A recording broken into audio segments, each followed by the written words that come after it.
O mês de abril foi marcado por um retorno da aversão ao risco nos mercados globais, diante das preocupações contínuas com o setor bancário e com os riscos de uma recessão se mantendo presentes. Mesmo assim, os ativos de risco tiveram comportamentos positivos na sua maioria. Quer saber mais sobre o que aconteceu e quais as nossas expectativas para os investimentos em maio de 2023? Fica comigo, com a Jenny e com a Clara, que nós vamos te dizer onde investir em maio de 2023.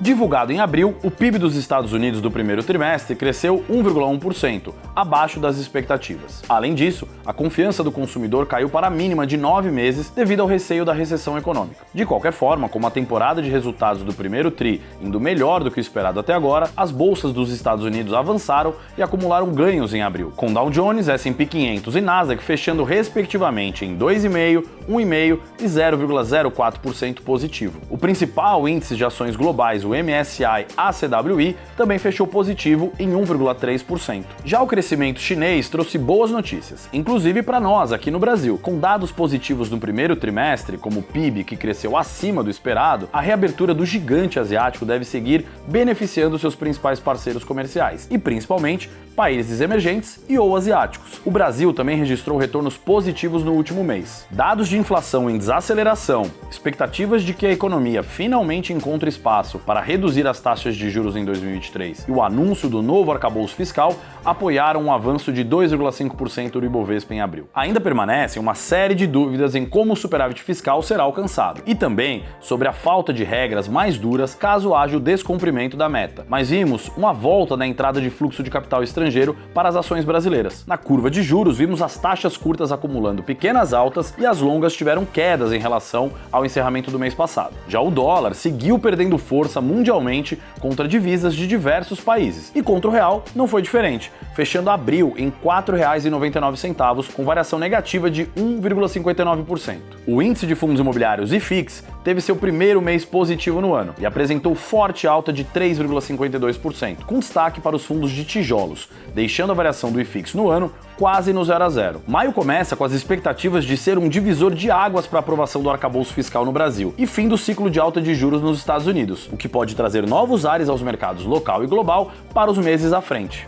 No Raio XP, para o mês de maio, a gente traz dois grandes temas. O primeiro é quais são os setores, fatores e papéis que são mais sensíveis a corte de juros, e em segundo, o tema da recessão americana. Sobre o tema de juros, o mercado tem voltado a discutir um potencial corte na taxa Selic em algum momento de 2023. E por isso mesmo que a gente fez um estudo, olhando para os últimos 20 anos e períodos de ciclos de política monetária aqui no Brasil, quando a taxa Selic subiu ou caiu. Olhando primeiramente para setores, a gente vê que nomes de varejo, de saúde, transportes e até alguns nomes de commodities tendem a subir em momentos em que a taxa de juros é cortada. E olhando para fatores, a gente vê que small caps, momentum e alta qualidade também tendem a subir quando a taxa básica de juros brasileira é cortada. E ainda nesse tema de juros, a gente traz uma lista de ações que são cobertas aqui pelos analistas da XP, que são os mais sensíveis a juros nesse momento que a gente está discutindo uma mudança na política monetária. A gente tem nomes que nem Magalu e Via do setor de varejo,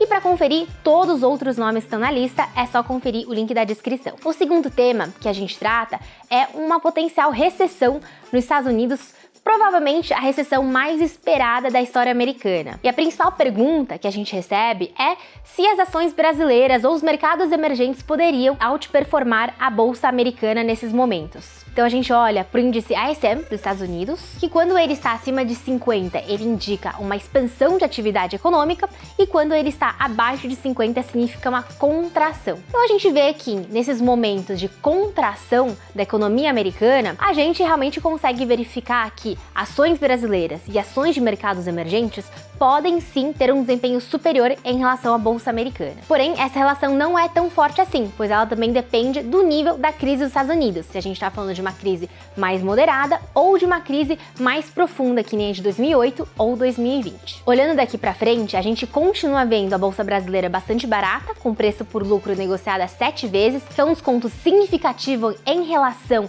à média histórica do Ibovespa de 11 vezes, e a gente mantém o nosso valor justo para o Ibovespa em 128 mil pontos até o final do ano. Sobre as carteiras para o mês de maio, a gente mantém um posicionamento bastante defensivo. A gente fez várias trocas nas nossas carteiras top 10, top dividendos, top small caps, top BDRs e a ESG também, nesse sentido de tirar um pouco de exposição em nomes que estão muito alavancados e que podem continuar sofrendo a um nível de taxa de juros em dígitos duplos, e também nomes que são mais ligados ao consumo, que continua bastante pressionado pelo cenário macroeconômico hoje. E no lugar desses papéis, a gente colocou outras ações de empresas que devem ver menos volatilidade, são mais resilientes e que devem continuar entregando um bom crescimento de lucros daqui para frente.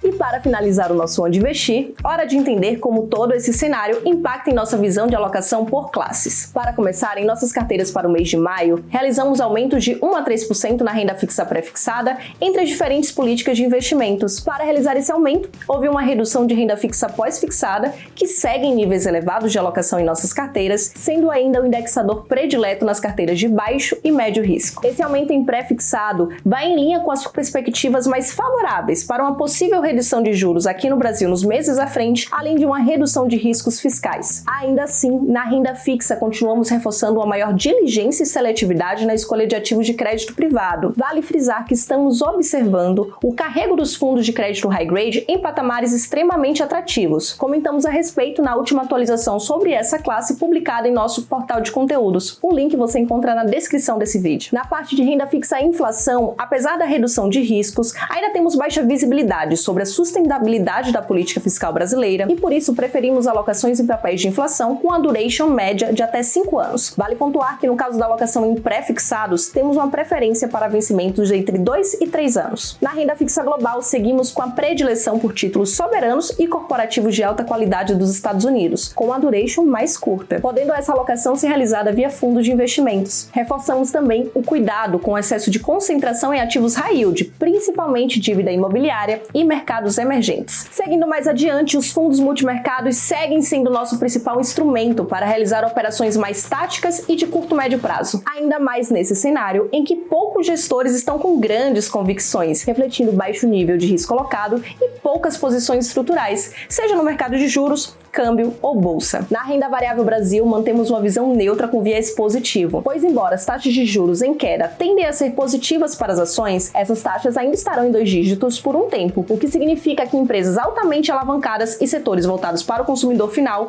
devem continuar sofrendo. Além disso, ainda vemos muitos ruídos políticos e mais recentemente relacionados à reforma tributária que pode impactar mais setores e outras notícias pressionando os ativos brasileiros. Em renda variável global, seguimos com a visão mais negativa, priorizando uma maior diversificação geográfica com cautela redobrada para exposições em ações norte-americanas no curto e médio prazo. Dado um valuation ainda muito elevado frente às taxas de juros atuais, uma economia em desaceleração e também mais espaços para a contração de lucro das empresas. China e Brasil seguem sendo nossas preferências, com atenção também a outros emergentes que tenham fortes laços comerciais e regionais com os chineses. Em alternativos, segue a nossa preferência em temáticos para a parte de fundos líquidos. No caso de ilíquidos, fundos com exposição a ativos reais e teses de longo prazo em setores como infraestrutura e agro estão entre as nossas preferências. Caso você tenha interesse em consultar o ajuste realizado em cada uma das carteiras e também em relação aos produtos, basta acessar a nossa guia de investimentos no portal de conteúdos da XP. E se você não tem conta na XP ainda, tá faltando o que para começar a investir com suporte? Uma grade completa de produtos e conteúdos para te ajudar nessa jornada. O nosso Onde Investir fica por aqui. Desejamos a todos um excelente mês de maio.